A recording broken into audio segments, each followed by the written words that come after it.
ሰላም ጤና ይስጥልን የተወደዳችሁና የተከበራችሁ የቻናላችን ተከታታዮች እንደምን አላችሁ?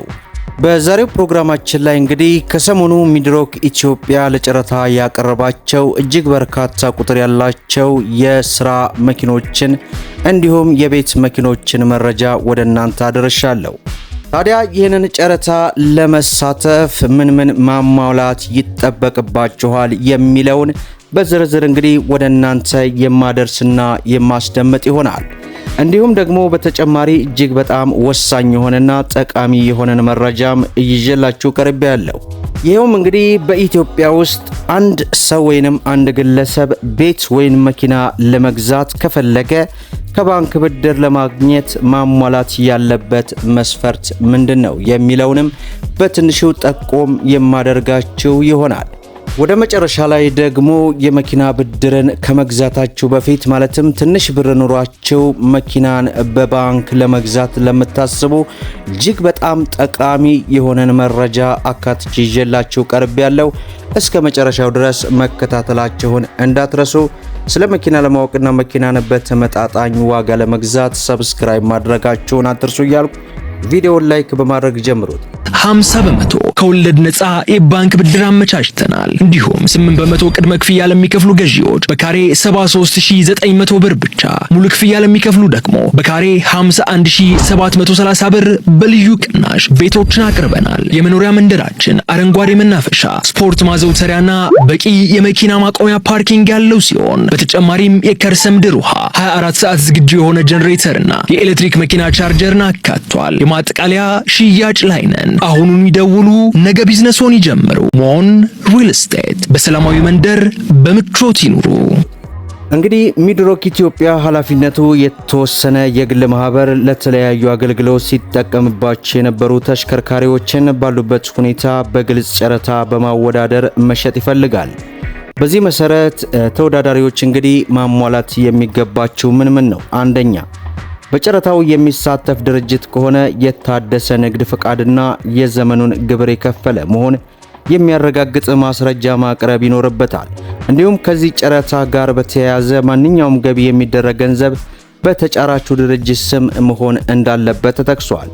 ሁለተኛ፣ ተጫራቾች አዲስ አበባ ሚሊኒየም አዳራሽ በር ቁጥር 7 በአካል ቀርበው የተዘጋጀውን የጨረታ ሰነድ የማይመለስ ብር 500 ብር በሚድሮክ ኢትዮጵያ ኃላፊነቱ የተወሰነ የግል ማህበር ስም በዳሽን ባንክ ጊዮን ቅርንጫፍ የሂሳብ ቁጥር ተቀምጧል በማስገባት ያስገቡትን ዋና ደረሰኝ በመያዝ የጨረታ ሰነዱን በተራ ቁጥር 3 በተገለጸ የሥራ ቀንና ሰዓት መውሰድ እንደምትችሉ ይገልጻል።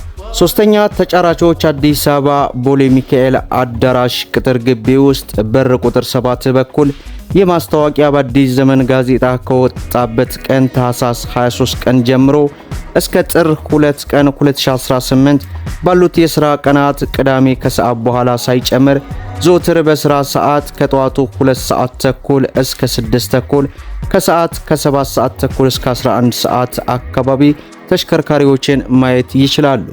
አራተኛ፣ ተጫራቾች በጨረታው ለሚሳተፉባቸው ለእያንዳንዱ ተሽከርካሪ ለጨረታ ያቀረቡትን 20% የጨረታ ማስከበሪያ በሚድሮክ ኢትዮጵያ ኃላፊነቱ የተወሰነ የግል ማህበር ስም ማስያዝ ይኖርባቸዋል።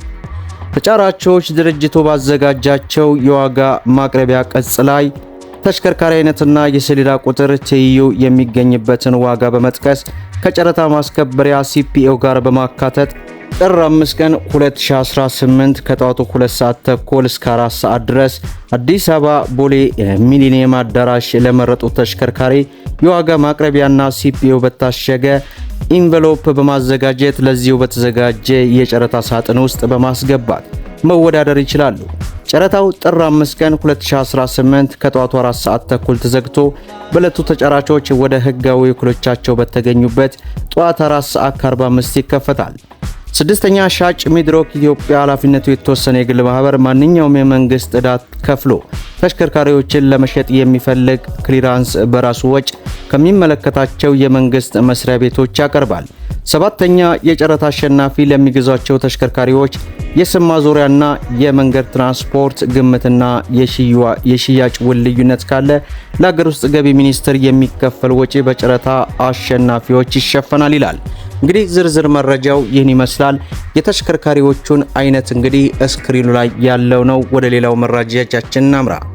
በሌላው መረጃችን ኢትዮጵያ ውስጥ ቤት ወይንም መኪና ለመግዛት የፈለገ አንድ ሰው ከባንክ ብድር ለማግኘት ማሟላት ያለበት መስፈርት ምንድነው? የኢትዮጵያ ንግድ ባንክ በቅርቡ የቤትና የመኪና ብድር ፍላጎትን የሚያስተናግድበትን መመሪያ ማውጣቱን ይፋ አድርጓል። በዚህ መመሪያ መሰረት ቤት ለመስራት ወይንም ለመግዛት ቅድሚያ በብድር ከሚጠየቀው ገንዘብ 50 በመቶ መቆጠብ ያስፈልጋል። ይህም ማለት ለሚገዛው ወይንም ለሚገነባው ቤት ከሚጠየቀው ብድር 200 ዋጋ የሚያወጣ ቤት ባንኩ ማስያዣ ያስፈልጋል ማለት ነው። በባንክ የሚያዘው ቤት መንገድና የተለያዩ መሰረተ ልማቶች የተገነቡበት አካባቢ ላይ ያለው መሆን አለበት። ተበዳሪው በ10 ዓመት ጊዜ ውስጥ ሙሉ በሙሉ ብድሩን ለባንክ መመለስም እንዳለበት ያስነብባል። እንዲሁም ደግሞ ከ3 እስከ 6 ወር በሚሰጠው የእፎይታ ጊዜም ጭምር ወለዱን 14 በመቶ መክፈል ከተበዳሪው ይጠበቃል ሲል እንግዲህ በዚህ ሰዓት አስነብቦናል ማለት ነው። አሁን ደግሞ ትንሽ ብር ይዛችሁ መኪና መግዛት ለምታስቡ እጅግ በጣም ወሳኝ የሆነን መረጃ ወደ እናንተ ላደርሳችሁ። በመጀመሪያ ደረጃ እንግዲህ የባንክ ብድር የማይታዩ ከባድ ፈተናዎችን በትንሹ ላደርሳችሁ። የቅድመ ክፍያና የዋጋ ግሽበት ባንኮች አብዛኛው ጊዜ ከ30% እስከ 50% ቅድመ ክፍያ ይጠይቃሉ። ነገር ግን መኪናውን መርጠው ብድሩ እስኪፈቀድላቸው ባለው ጊዜ ውስጥ የመኪና ዋጋ ሊጨምር ይችላል። ያኔ ባንኩ የሚሰጡት ብድር ቋሚ ስለሆነ የዋጋ ልዩነትን ከኪሶ እንዲሸፈን ይገደዳሉ ማለት ነው። የቢሮክራሲው ሰንሰለት ደግሞ የወረቀት ስራ ነው። የደሞዝ ማረጋገጫ፣ የንግድ ፍቃድ፣ የንብረት ማስያዣ፣ ከመኪናው ውጭ ተጨማሪ ንብረት ሊጠየቅም ይችላል። ባንኮች ብድር ሊፈቅዱ የሚወስዱት ረጅም ጊዜ ከ3 ወር እስከ 1 ዓመትም ሊፈጅ ይችላል። በዚህ መሃል ሻጩ መኪናውን ለሌላ ሰው ሊሸጥበትም ይችላል ማለት ነው። በተጨማሪም ደግሞ የወለድ መጠን መጨመር። በኢትዮጵያ አሁን ባለው የኢኮኖሚ ሁኔታ የባንክ ወለድ መጠኖች በየጊዜው ሊለዋወጡ ይችላሉ። ዛሬ በ15% የጀመሩት ብድር ከ2 ዓመት በኋላ 20% ወይንም 25% ሊያድግ ይችላል። ይህ ማለት ወርሃዊ ክፍያ ላይ ያልታሰበ ጫና ይፈጥራል። ሁለተኛ ሊታሰብ የሚገባበት ጉዳይና ሊገጥሞት የሚችለው እንግልት። አብዛኛው መኪና ሻጭ ካሽ ጥሬ ገንዘብ ይፈልጋል። ባንክ ገዝቶ ብር እስኪወጣለት ድረስ መጠበቅ አይፈልግም። ስለዚህ በብድር ለመግዛት ሲሄዱ ጥሩ መኪናዎችን የማግኘት እድሎ ጠባብ ነው። ወይንም ሻጩ የባንክ ሂደቱን ለመጠበቅ ሲል ዋጋው ላይ በከፍተኛ ሁኔታ ይጨምርብናል። ይህንን ደግሞ በተደጋጋሚም በተለያዩ ቪዲዮዎች ስነግራችሁ ቆይቻለሁ። በካሽ የሚሸጥበትና በብድር የሚሸጥበት ዋጋ የሰማይና የምድር ያክል ነው። በባንክ ብድር የሚገዛ መኪና ሙሉ ዋስትና እንዲኖረው ይገደዳል። ይህ ደግሞ በየዓመቱ በ10 ሺዎች የሚቆጠር ብር ተጨማሪ ወጪ ያስወጣዎታል። እንዲሁም የማስያዣ ችግር። የሚገዙት መኪና በባንክ ስም ነው የሚመዘገበው። ሊብሬው ላይ የባንኩ ስም ይኖራል። ብድሩን ከፍለው እስኪጠናቀቁ ድረስ መኪናውን የመሸጥም ሆነ ሌላ ስራ የመጠቀም መብቶ የተገደበ ነው ማለት ነው። ዛሬ ከዚህ ጉዳይ ጋር ተያይዞ እንግዲህ ከሰሞኑ እጅግ በርካታ የቻናል ቤተሰቦች ስትጠይቁኝ ነበረ። በስፋት በዚህ ጉዳይ ላይ እንግዲህ የማደርሳችሁ ይሆናል። እናንተስ የሚሰማችሁ ሐሳብ አስተያየት ምንድነው? በኮሜንት አስነብቡን። ቪዲዮን ላይክ ሼር አድርጉት እያልኩ እስከ ፍጻሜው ድረስ አብራችሁን ስለቆያችሁ ልባዊ ምስጋናችን እየሰጠን በሌላ ቪዲዮ እስከምንገናኝ ወሰላሙ አለይኩም ወራህመቱላህ።